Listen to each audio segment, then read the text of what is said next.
సర్వపదార్థ అంతర్యామి అయిన వాసుదేవ స్వరూపము నీకు గోచరము కావాలి. ఆయన సర్వనియామకుడిని తెలియాలి, సర్వగుణాస్పదుడిని తెలియాలి. అప్పుడు కానీ నువ్వు ఆయన ఎందు భక్తి కలగదు. కనుక మొట్టమొదటిది విభూతి ఎందు నీకు ప్రేమ కలగాలి. ఇది విభూతి విస్తర యోగం. ఇది అయిన తర్వాత విశ్వరూప సందర్శన యోగం. ఇవాళ అది కూడా చెప్పేసుకుందాం. రేపు మనకి సమాప్తి కనుక రేపు 12వ అధ్యాయం చదివేసుకొని చాలించేస్తాం. అన్నీ లిస్ట్ ఇచ్చేశాడు ప్రారంభించి. నేనే అన్ని గుర్రాల్లో ఉచ్చేశ్రవాన్ని నేను, ఏనుగుల్లో ఐరావతాన్ని నేను అని చెప్పి, పేకాటల్లో జూదాన్ని నేను అన్నాడు. జీవితం చలయతామస్మి నేనన్నాడు. ఆయనేంట స్త్రీ పురుషులకి పరస్పరం ఉండే కామం కూడా నేనే అన్నాడు. ధర్మావిరుద్ధ కామోస్మి, ధర్మ విరుద్ధం కాని కామం నేను, భావములు ఆయనే, ద్యూతము ఆయనే, కాబట్టి అన్నీ ఆయనే అని చెప్పి నేనే వాసుదేవుణ్ణి, నేనే ధనంజయుణ్ణి అన్నాడు. ఎదురుగా రథం మీద కూర్చున్నవాడు ఆయన, నడుపుతున్నవాడు ఆయన. వృష్ణీనాం వాసుదేవోస్మి, పాండవానాం ధనంజయ, నువ్వు నేనేనోయ్. మునీనామప్యహం వ్యాస, వ్యాసుని నేనే. ఇవి స్వామి చెబుతున్న మాటలు చెప్పి చిట్ట చివరికి చెప్పాడు. మళ్ళీ ఒక్క మాట జ్ఞాపకం పెట్టుకో, మళ్ళీ ముగించేస్తున్నాను. న తదస్తి వినాయత్స్యాత్ మయా భూతం చరాచరం. ఇది బాగా ప్రధానమైన శ్లోకం 10వ అధ్యాయంలో. న తదస్తి, తత్ అంటే అది, నా అస్తి నాస్తి లేదు, ఏది లేదు. నేను లేనిదే లోకములో ఉన్నది అనదగిన వస్తువేదీ లేదు. నా తదస్తి, అది లేదు, ఏది లేదు. వినాయత్స్యాత్ మయా, మయా వినా నేను లేనిదే, యత్ ఏ వస్తువ స్యాత్ ఉండదగునో, ఉండగలుగునో అట్టి వస్తువు లోకంలో లేదు. కాబట్టి ఎవరైనా నేనున్నానండి, నువ్వు ఉన్నావా అంటే ఉన్నానంటాడు, దేవుడు అంటే లేడంటాడు. పర్వాలేదు, బెంగ పెట్టుకోవద్దన్నారు మన పెద్దలు. వాడు ఉన్నాడని ఒప్పుకుంటే వాడు ఉన్నాడని ఒప్పుకున్నట్టే. అంటే వీడికి లోపల వాడు అయితే లేడని చెప్తున్నాడు కదా స్వామి. నా తదస్తి వినాయత్స్యాన్మయా భూతం చరాచరం. ఉన్నవాడను అని ఎవడంటాడో ఉన్నవాడి లోపల ఉండుటగా నేనుంటాను. అంచేత స్వామి ఘంటాపథంగా చెప్పాడు, సర్వ జగత్తులలో సత్తకి హేతుభూతుణ్ణి నేను. కాబట్టి నా తదస్తి వినాయత్స్యాన్మయా భూతం చరాచరం. ఇది ఒక మాట జ్ఞాపకం పెట్టుకోమన్నాడు. విభూతులు చూసినప్పుడు ఏమండి ఇదండి, ఇది భగవంతుడేనా అండి, ఇది అడక్కు, అన్నీ నేనే. మళ్ళీ కొన్ని లిస్ట్ ఇచ్చాను వెనక, ఆ లిస్ట్ ఇవ్వడం చేసి నీకు ఏమిటంటే అదే కాబోలు, సరే దాన్ని గౌరవించాం కానీ ఈయన కాదండి, అయ్యా మీరు తప్పబుట్టారండి, మీరు ఒక్కరు మాత్రం చాలా గొప్పవారని మన నమస్కారం చేస్తాడు, మనం వాడిని తిడతాడు. ఎందుచేత ఇల్లు నేను ఒక్కడనే వాడికి భగవంతుడు కనిపిస్తాడు, అలా పక్కవాడు కాడు, వాడు కాదు. అంత విభూతే, విశ్వమంతా భగవంతుని యొక్క విభూతి అయినప్పుడు కనపడ్డ సర్వ పదార్థములకులోన భగవానుడు వాసుదేవుడు ఆత్మగా దర్శనమైన నాడు, ఈ పైనున్న వస్తువుకి పేరుగా నీవు వ్యవహరించే నామము లోననున్న పరమాత్మ పర్యంతము వెళ్ళిన నాడు ఏది వాని విభూతి కాదు. నాం తోస్తి మమ దివ్యానాం విభూతీనాం, నా విభూతులకు అంతము లేదు. ఏవో లిస్టు చెప్పావు, వీడు వీడు వీడు అని ఒక లిస్టు చెప్పావు, నీకు పాపం చెప్పలేక అన్నీ ఎక్కడికి అని చెప్తానని ఒక్కొక్క కేటగిరీ తీసుకుని ఆ కేటగిరీలో ముఖ్యమైనవి చెప్పాను. కానీ అది ఏషతు ఉద్దేశత ప్రోక్త. ఇది ఊరికే ఉద్దేశం అంటే అబ్బాయి వాడు వీడు అని ఎవరినో వాడు పేరు చెప్తే వాడు ఒక్కనే రమ్మన్నారని కాదు అర్థం. ఉద్దేశత, అయ్యా మీరు మా ఇంటికి భోజనానికి రావాలండి అంటే ఈయన మీరు రావాలండి కాబట్టి మా ఆవిడని రమ్మలేదు, మా పిల్లల్ని రమ్మలేదు అనుకుంటున్నాం, మీరు రావండి అంటే అందరం వెళ్ళిపోతున్నాం భోజనానికి. అయ్యా నేను మీ ఒక్కరిని పిలిచారండి అనడే, అందరం వెళుతున్నాం, అందరం భోజనం చేస్తున్నాం. కాబట్టి అలాగే ఇందులో నేను అంటే మనుష్యులు ఎవరు, ఆదిత్యులు ఎవరు, ఇలాగా ఉద్దేశం అంటారు దానిని.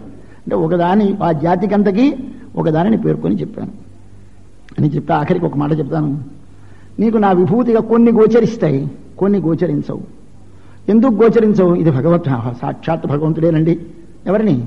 ఒక మహాజ్ఞానం గలవాడినో, మహాభక్తి గలవాడినో, లేదా ఒక సూర్యుడినో ఎవరినో చూసి అంటున్నాం. అందరినీ అనవే అంటే దానిలో సత్వం, శ్రీమత్, ఊర్జితం, దాని లోపల నా నియమన శక్తి ప్రస్ఫుటముగా కనిపింపచేసేటటువంటి సత్వగుణం ఎక్కువగా ఉన్నది. ఈ పైనుండే శరీరములో సత్వగుణం ఎక్కువగా ఉంటే లోపలున్న భగవదంశ బయటికి భాషిస్తుంది. పైనున్న సత్వముగా తమస్సుగా ఆవరించేస్తే లోనున్న భగవదంశ బయటికి భాషించదు. కానీ భగవదంశ సర్వత్రా ఉంది, కానీ అది కొన్నిటిలో కనిపిస్తుంది. చేత ఊర్జితం, సత్వం, శ్రీమతు వీటి లోపల నుంచి కనిపిస్తుంది.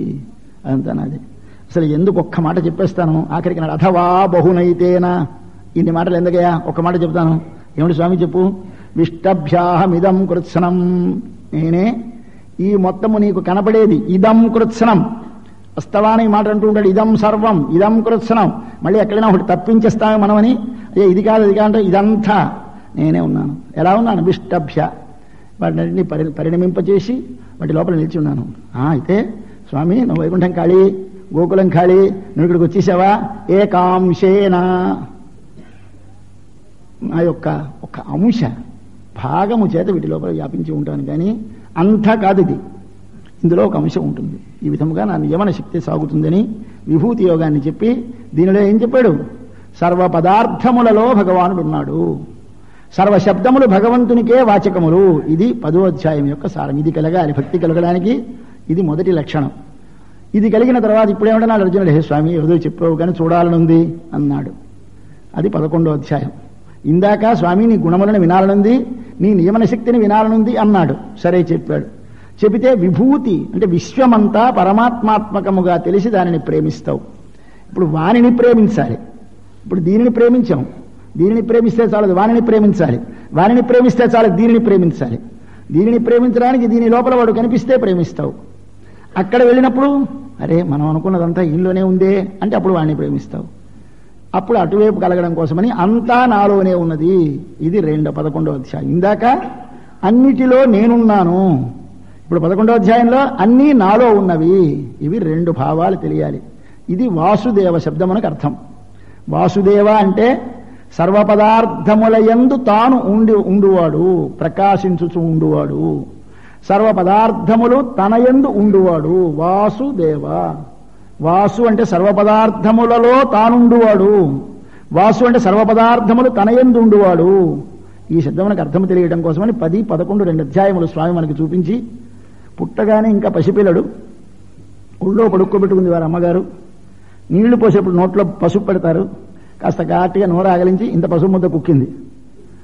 అలా ఆగలించాడు స్వామి, లోపల విశ్వం కనిపించేసింది. ఎప్పుడు పసివాడికి ఎక్కడ కనిపించింది ఈ విశ్వం? 2వ నెలలో 1వ నెలలోనో కనిపించేసింది. మరి కొంచెం రోజులు పోయిన తర్వాత మన్ను తిన్నాడమ్మా అంటే లేదమ్మా, కలయో వైష్ణవమా అయ్యో ఏమిటో తెలియకుండా ఒకసారి స్వామి మళ్ళీ అమ్మా చూడు నా నోరు అన్నాడు. విశ్వం కనిపించింది. ఒకనాడు ఒళ్ళో కూర్చుంది అరుగు మీద. ఒకసారి ఆవలింత వచ్చింది స్వామికి, హా అన్నాడు. విశ్వం కనిపించేసింది. యశోదాదేవి ఎంత అదృష్టవంతురాలో, ఎన్నిసార్లు స్వామిని సేవించిందో. ఎలా సేవించింది? బిడ్డడుగా సేవించింది. అతనిలో విశ్వమును, అతని లోపల సమస్త విశ్వమును దర్శించింది. ఇది 2 దర్శనాలు. స్వామి యొక్క ఒక ప్రత్యేకమైన మూర్తి ఉన్నది, ఆ మూర్తిని దర్శించడం ఒకటి కాదు, విశ్వమంతా అతనిలోనున్నది దర్శించడం 2వది. ఇది 2 దర్శనములు కలగాలి. ఒకటి మూర్తి దర్శనం, 2 అంతర్యామి దర్శనం. ఆ స్వామి సర్వము తన యందుంచుకొని సర్వములో తాను ఉన్నాడనే దర్శనము కలగాలి. అక్కడికి కలిగితే పూర్తి అయినట్టు లెక్క. అది కలిగితే భక్తి పరిపూర్ణమైనట్టు లెక్క. అందుకోసం 11వ అధ్యాయం అయిపోతే సరే, 12వ అధ్యాయం అయిపోతే అయిపోయింది భగవద్గీత. 13 నుంచి మళ్ళీ దీనిలో ఉన్నవన్నీ మళ్ళీ వెనక్కి తీసుకున్నమాట. అయ్యా క్షేత్రం అంటే ఏమిటి, క్షేత్రజ్ఞుడు అంటే ఏమిటి, గుణత్రయములు అంటే ఏమిటి, శ్రద్ధ అంటే ఏమిటి, ఇవన్నీ మళ్ళీ ఓ లిస్టు. ఏమిటి సాధన, మళ్ళీ ఇక్కడి నుంచి చెప్పానేమన్నా మనవి చేశాను, మీకు సాధన చెప్తాడు ఎలా చేయాలో. అది 12వ అధ్యాయం. సరే, ఇప్పుడు ఈయన వెనక ఇంతవరకు చెప్పిన పాఠం నీకు ఏమైనా బోధపడదా లేదా అని అడుగుతాడు స్వామి. మన చూడండి స్లిప్ టెస్ట్ అని పెడుతూ ఉంటారు. అలాగూ అసలు ఏమిటి తెలిసింది అంటే చెప్పేశాడయ్యా. 6 అధ్యాయాల కథ ఒకటి, 7, 8, 9, 10 అధ్యాయాల కథ ఒకటి. నాకు మొత్తం 6 అధ్యాయాల కథ తెలిసింది, ఈ 4 అధ్యాయాల కథ తెలిసింది, ఇప్పటివరకు అంతా నాకు తెలిసింది.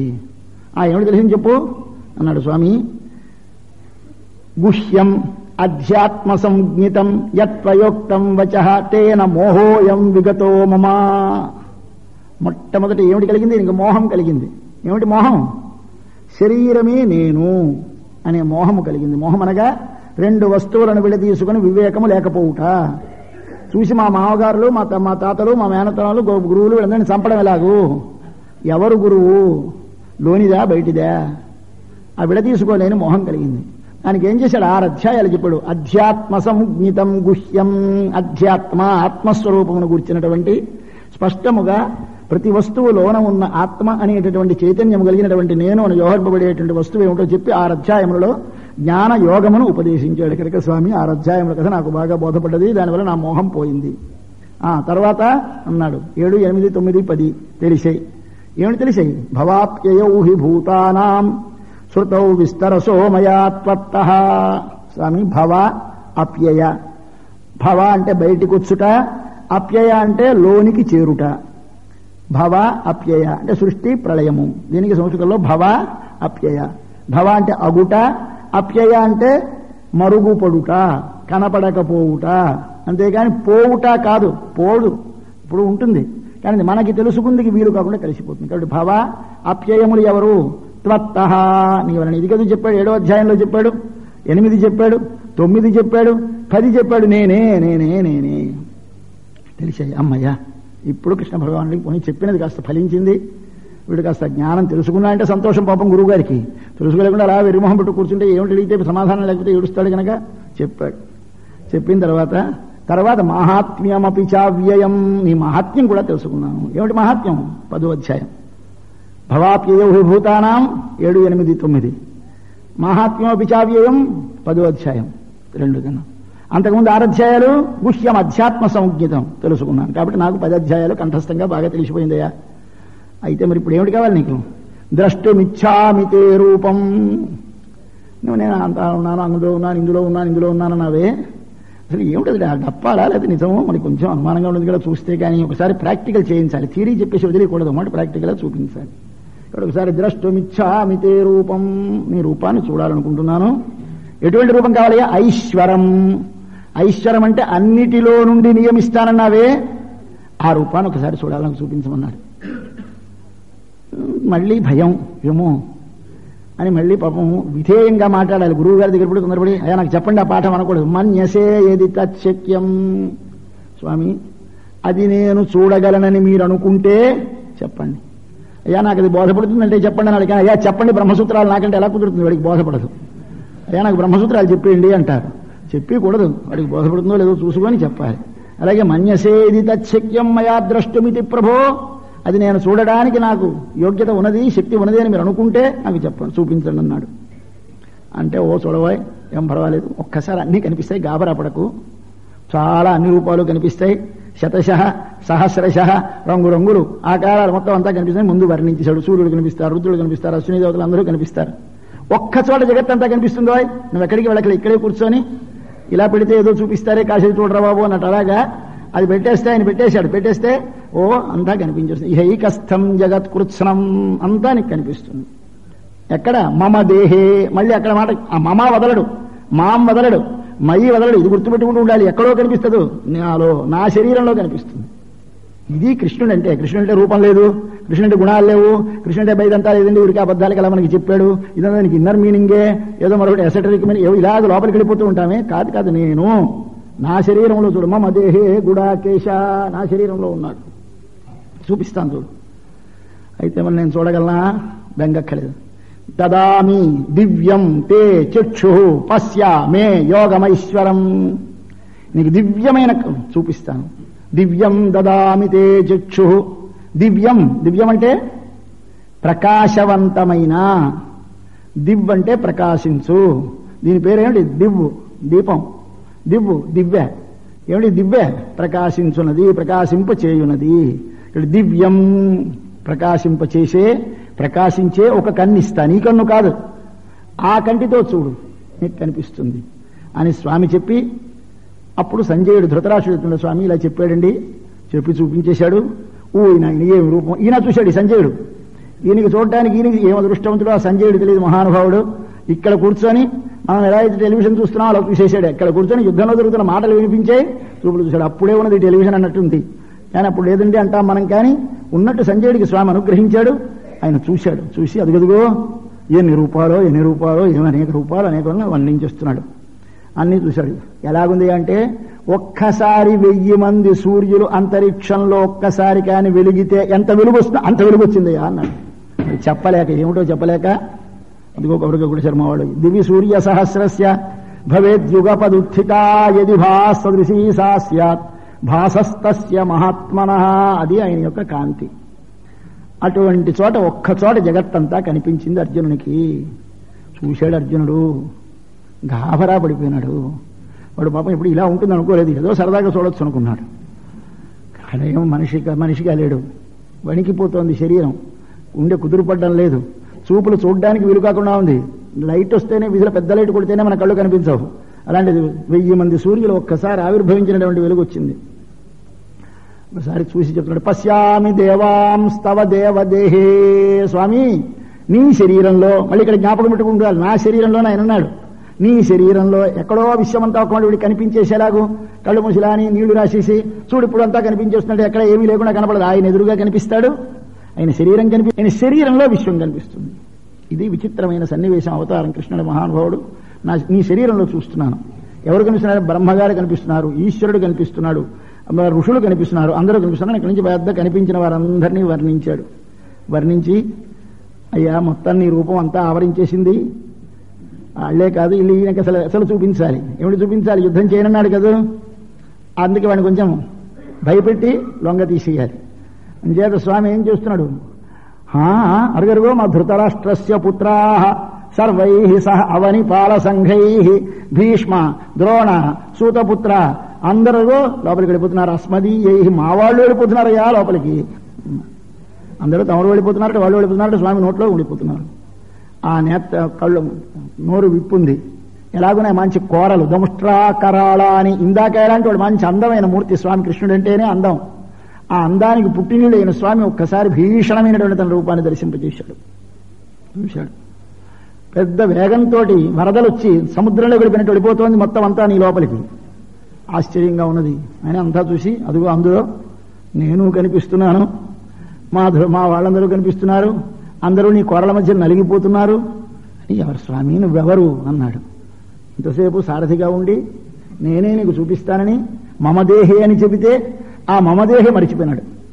ఇది కలుగుతుంది. దర్శించిన తరువాత వాని యందు కనిపించినటువంటి వాడు తన చేత ఇంతకుముందు చూడబడ్డవాడన్న గుర్తు నీకు పోతుంది. అంటేనే ఏమైపోయింది? స్వామి నీవెవరు? నేనా కాలోస్మి. ఆయన మొట్టమొదటి సమాధానం, నేనా కాలాన్ని. కాలం అంటే ఏమిటి? ఈ లోకంలో ప్రతి వారికి ఇదిగో ఇక్కడితో టైం అని తక్కిన గీత పెట్టేస్తూ ఉంటాను. కాలోస్మి లోకక్షయకృత్. లోకమునకు క్షయము చేసేవాడిని నేను. ఈ లోకములన్నీ సమాహరించాలి, ఒకసారి సృష్టించాలి, నేనే సృష్టించాను. ఇప్పుడు వీటిని మళ్ళీ లోపలికి లాగాలి, అందుకోసం ఇక్కడికి వచ్చాను. అందుకోసం ఇక్కడికి వచ్చి వీటన్నిటినీ చంపడానికి సంకల్పించాను. సంకల్పం మాత్రం చేతనే వీరందరూ నాలో ప్రవేశించారు. కాబట్టి నువ్వేం పెద్ద చంపక్కలేదు, చచ్చిపోయిన వాళ్ళని చంపడమే. కాబట్టి నిమిత్త మాత్రం భవ సవ్యసాచిన్. కాబట్టి మనం ఏ పని చేసినా భగవత్ సంకల్పంలో ముందు జరిగిన పనినే మనలో నుండి స్వామి ప్రేరణ ఇచ్చి మన చేత చేయించి మనకు దానిని అంటగడతాడు స్వామి. అది గుర్తిస్తే నీకు అంటదు, గుర్తించకపోతే నీకు అంటుకుంటుంది. అది ఒక్కటే తేడా.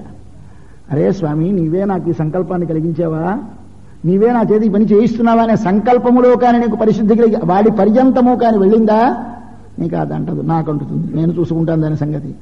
లేకపోతే నువ్వే అనుభవించాలి అని స్వామి చెప్పేశాడు ముందే కర్మయోగంలో మనకి. కాబట్టి చూశాడు, చూసి అందరినీ ఇంతకుముందు నేను చంపాను కానీ బాగా గాబరా పడకు, నువ్వు మళ్ళీ జయించి అప్పుడు వారిని అందరినీ నువ్వు కీర్తిని పొందు. అప్పుడు అర్జునుడు అన్నాడు ఒక్కసారి, హృషీకేశ. ఇది మొట్టమొదట హృషీకేశ గుడాకేశం ప్రహసన్. అది 2వ అధ్యాయం ప్రారంభంలో ఉపదేశానికి ప్రారంభించక ముందు హృషీకేశుడు గుడాకేశునికి చిన్న హాస్యము కాదు, చిన్న నవ్వుతాలతో మాట్లాడే మాటల్లా ఉపదేశించాడు. ఇదంతా ఏం పెద్ద బిగుసుకుపోయి వేదాంతమని అండం పిండం బ్రహ్మాండం పరమాత్మ జీవాత్మని చెప్పలేదు, నవ్వుకుంటూ చెప్పేశాట స్వామి. ఆయనకే ఉందండి నవ్వు కాదు, ఎంత కాదు అంత హాయిగా చెప్తాడు స్వామి చెప్తేను అని చెప్పాడు. కనిపెట్టి అమ్మ నాయన అప్పుడు నాకు భయము కలిగించిన వాడివి నీవే, యుద్ధము చేయనిపించిన వాడివి నీవే, ఇవాళ ఒక్కసారి చూడాలని కోరిక పుట్టించిన వాడివి నీవే, చూపిన వాడివి నీవే. స్థానే హృషీకేశ తవ ప్రకీర్త్యా జగత్ ప్రహృష్యతి అనురజ్యతే చ. ఈ లోకమంతా ఆనందిస్తోందంటే నీ వల్ల, ఈ లోకమంతా నీ యందు ప్రేమ కలిగిందంటే నీ వల్ల. రక్షాంసి భీతాని దిశోద్రవంతి. రాక్షసులందరూ భయపడిపోయి ఎదిక్కు అదిక్కు పారిపోతున్నారయ్యా స్వామి అని చెప్పాడు. ఈ శ్లోకం 36వ శ్లోకం విశ్వరూప సందర్శన యోగంలో. దీనిని మధుసూదన సరస్వతి వారు రక్షోఘ్న మంత్రం అన్నారు. రక్షోఘ్న మంత్రము. ఇంట్లో ఏవైనా భూతాలు ప్రేతాలు గాలి ధూళి ఉన్నదని ఎవరికైనా అనుమానం ఉంటే ఈ శ్లోకం ఇంట్లో నిత్యం అనుసంధానం చేస్తే పోతాయిట. స్థానే హృషీకేశ తవ ప్రకీర్త్యా జగత్ ప్రహృష్యత్యనురజ్యతే చ రక్షాంసి భీతాని దిశోద్రవంతి సర్వే నమస్యంతి చ సిద్ధ సంఘాః అని ఆయన స్తోత్రం చేసి ఆఖరికి నమస్కారం చేస్తున్నాడు. ఆయన ఉత్కృష్టత కనిపించింది. నికృష్టత కనిపించింది. మా గురువు గారు చెబుతూ ఉంటారు, తెలుగుచర్ల కింద గోపాలాచార్య స్వామి వారు, హిమాలయములకు పూర్వం నడిచి వెళ్ళేవారు, బద్రికాశ్రమం నడిచి వెళ్ళేవారట. నడిచి వెళ్లే రోజుల్లో 60 మైళ్ళ దాకా నడవాల్సి వచ్చేదిట. ఒక పక్కన ఎత్తైన హిమాలయం, అవతల పక్క గోడ పెట్టేసినట్టు, ఒక పక్క లోతైన అలకనంత. ఇది చూస్తే అడుగున నీరు కూడా కనపడంత కిందకుందిట, ఇది చూస్తే అంచు పై అంచు కనిపించినంత ఎత్తు. ఆ మధ్య నుంచి ఇంత దారిలోంచి నడిచి వెళ్ళాలి. ఇటు వెళదామంటే కొండ, ఇటు వెళతామంటే పడిపోతాం. ఈ మధ్య నుంచి వెళ్ళాలి. ఇది కూలినా పిప్పి, ఇది పడ్డామా ముక్క దొరకదు. ఇది మన జీవితం రా. అందుచేత నువ్వేం చేయాలి, ఒకసారి విశ్వరూపం చూస్తే కానీ నమః అనలేవు. ఇప్పుడు అంటున్నాడు స్వామి, నమో నమస్తేస్తు సహస్రకృత్వ, 1000 సార్లు నమస్కారం, 1000 సార్లు. కోటిమాత గారు 2 మాటలు. పునశ్చ, మళ్ళీ లేచాడు, పునశ్చ భూయోపి నమో నమస్తే. అంతేకాదు, నమః పురస్తాత్, ప్రదక్షిణం చేస్తున్నాడు, నమః పురస్తాత్ అధపృష్ఠతస్తే నమోస్తుతే సర్వత ఏవ సర్వా, అన్ని పక్కలాదనం చుట్టూ తిరిగి నమస్కారం చేసేశాడు అర్జునుడు. ఒక్కసారి ఆ విశ్వరూపానికి ప్రదక్షిణం చేసి నమస్కారం చేశాడు. విశ్వరూపం అనగానే జగత్తుకంతకి ఎలా ప్రదక్షిణం చేశాడు అనుకోకండి. మమ దేహే, జ్ఞాపకం పెట్టుకుంటారు ఆ మాట. తవ దేహే, కృష్ణుడే ఉన్నవాడంతే, అందులో విశ్వం కనిపిస్తోంది. ఇది చిన్న దానిలో పెద్ద ఫిల్మ్ తయారు చేసి దాని లోపల మనకి ఎలాగైతే చూపిస్తారో అలా చూపించేశాడు స్వామి విశ్వానంతని. చూశాడు, చూసి ఇప్పుడు భయం వేసింది. నిన్నటిదాకా అస్తవానం ఇద్దరు గుద్దులు గుద్దుకుంటూ ఉండేవారు, హాస్యం చేస్తూ ఉండేవాడు, చమత్కారాలు చేయ దొంగ అని, దొంగ బావా అని వాడు, మరొకటినివాడు. యచ్చ అపహాసార్థమ సత్కృతోసి, స్వామి నేను ఏదో అప్పుడప్పుడు తప్పు మాటలు అన్నాను, ఇది కలిగితే కానీ మనం భగవంతుడి దగ్గర అపరాధ క్షమాపణ బట్టి అబద్ధం వెళతాం, ఇలా ఇలా కొట్టేసుకుంటాం. ఇదంతా నిజంగా కనిపించినాడు కొట్టుకుంటామని ఇప్పుడు మనకి చెబుతున్నారు మన పెద్దలకన్నా. కొట్టుకోరా చెంపలు, వేసుకో, చుట్టూ తిరుగు, ఎప్పుడు తిరుగుతావు ఇప్పుడు. ఇదన్నమాట మనం చేసే పని. స్వామి దగ్గరికి వెళతాం, పడుకుంటాం, బుర్ర ఇలా కొడతాం, అలా కొడతాం, ఇలా కొడతాం, లేచి బుగ్గలు వేసుకుంటాం, గుంజీలు తీస్తారు. ఇవన్నీ ఏమిటయా? ఇదిగో ఇప్పుడు అర్జునుడు చేస్తున్న పనులు ఇవన్నీ. ఇది తెలియడానికి నీకు ఆ స్వామిని ఒక్కసారి ఈ సంక్షిప్తమైన సూక్ష్మమైన ఈ బాహ్యమైన రూపములో ఆ ఆంతరమైన విశ్వమనంతను దర్శనం చేయాలి. ఇది దర్శనం అంటే. చూచాడు, చూసి స్వామి నేను ఏవో తప్పులు చేశాను, ఒకసారి నన్ను మన్నించు. 2 శ్లోకాలు. ఈ 2 శ్లోకాలు రోజు మనం దైవ సన్నిధిలో చదువుకుంటూ ఉంటాం. పితాసి లోకస్య చరాచరస్య త్వమస్య పూజ్యశ్చ గురుర్గరీయాన్ నత్వత్సమోస్త్యభ్యధిక కుతోన్యో లోకత్రయేప్యప్రతిమ ప్రభావ తస్మాత్ ప్రణమ్య ప్రణిధాయ కాయం ప్రసాదయే త్వాం అహమీశమీడ్యం పితేవ పుత్రస్య సఖేవ సఖ్యు ప్రియ ప్రియాయార్హసి దేవ సోఢుం. ఇది స్వామికి నమస్కారం చేస్తూ చదవవలసిన 2 శ్లోకాలు. ఈ 2 శ్లోకాలు అర్జునుడు చెప్పాడు ఏమిటి? పితాసి లోకస్య చరాచరస్య, స్వామి నీవు చరము అచరము ముజంగమ స్థావరాత్మకమైన సర్వజగత్తుకి పిత, నీవే కారణభూతుడివి. ఇది మనం ఎప్పుడు భావించాలి. భగవంతునిలో సర్వజగత్ కారణత్వాన్ని భావిస్తూ ఉండాలి. మనం ఎప్పుడు ధ్యానం చేసినా కారణ వస్తువుని ధ్యానం చేయాలి. ఎందుకు కారణ వస్తువుని ధ్యానం చేస్తే ఈ కార్యవస్తువుల యందున్న భేదము మన మనస్సుని కలుషితము చేయదు, భేదభావమును కలుగనివ్వదు. కాబట్టి కారణ వస్తువుని ధ్యానం చేయాలి. కానీ నీవు తండ్రి సర్వజగత్తుకి కారణమైన వాడు. పితాసి లోకస్య చరాచరస్య త్వమస్య పూజ్యశ్చ, నువ్వే అందరి చేతను పూజింపదగిన వాడివి. గురువు, అందరికీ జ్ఞానప్రదుడివి. గరీయాన్, గొప్పవారి కంటే గొప్పవారి. గురు గరీయాన్ నత్వత్సమోస్తి, నీతో సమానుడెవడు లోకంలో లేడు. అభ్యధిక కుతః, ఇంకా నీతో సమానుడే లేడంటే గొప్పవాడు ఎక్కడొస్తాడు? గొప్పవాడు అంతకంటే లేడు. లోకత్రయేపి, 3 లోకంలో కూడా అప్రతిమ ప్రభావ, సాటిలేని ప్రభావము గలవాడా నమస్కారం. తస్మాత్, అందువలన నమస్కారం చేస్తున్నాను. ఎందుకు నమస్కారం చేస్తున్నావు అంటే పితాసి గురు గరీయాన్ నత్వత్సమోస్తి అభ్యధిక కుతోన్య తస్మాత్, కారణం చెప్తాడు ఎందుకు దండం పెడుతున్నాడు. తస్మాత్, అందువలన ప్రణమ్య, నమస్కరించి, ప్రణిధాయ కాయం, నీ సమీపమందు నా శరీరమును పడవేసి, ప్రణిధాయ కాయం ప్రసాదయే, నిన్ను అనుగ్రహింపజేసుకుంటున్నాను. నన్ను స్వామి అనుగ్రహించున్నాను. ఏమిటి అనుగ్రహం? ఎందుకు? అహం ఎవరిని? ఈశం ఈడ్యం, 2 లక్షణాలు ఉండాలి. వానికి కానీ నమస్కారం చేయకండి. ఎవడు వాడు? ఈశం కావాలి, ఈడ్యం కావాలి. ఈశం అంటే అన్నిటినీ లోపల ప్రవేశించి నియమించేవాడు కావాలి. ఈడ్యం అంటే అందరి చేతను అన్ని చోట్ల ఆరాధింపబడేవాడు కావాలి. కాబట్టి ఎవడో ఒక చోట ఒక ఊళ్ళో ఆయనకి పెద్ద గౌరవం, మరో ఊరు వెళితే ఆయనకి గౌరవం ఉండదు. అలాంటి వాడు కాడు ఈయన. ఈశా ఈడ్య, అహమి ఈశమీడ్యం. కాబట్టి స్వామి నేను ఎన్నో అపచారములు చేశాను. అపచారాలు ఆయనకంటే వేరే భావన, ఆయన యందు పరిపూర్ణమైన భావన కలగకపోవడం, ఆయన సర్వపదార్థములలో దర్శనం కాకపోవడం, ఆయనలో విశ్వమంతా ఉన్నదని భావించకపోవడం, ఇవన్నీ తప్పులు మన లోపల నిత్యమును. వీటిని క్షమించు. ఎలాగూ పితేవ పుత్రస్య, తండ్రి కొడుకు తప్పులు క్షమించినట్టు, సఖేవ సఖ్యు, మిత్రుడు మిత్రుడి యొక్క తప్పులను క్షమించినట్టు, ప్రియ ప్రియాయ, ప్రియురాలి యొక్క తప్పుని ప్రియుడు క్షమించినట్టు, తన ప్రేమించిన వారి తప్పులను క్షమించినట్టు, దేవా సోఢుం అర్హసి, క్షమించడానికి సహించడానికి తగుదువు అని ప్రార్థన చేయాలి. ఇది స్వామికి నమస్కారం చేసేటప్పుడు ఈ 2 శ్లోకాలు మనం నిత్యం చదువుకుంటూ స్వామి దగ్గర నమస్కారం చేస్తాం. ఇది భగవంతుడి దగ్గర నమస్కారం చేసే శ్లోకాలు అర్జునుడు నేర్పాడు.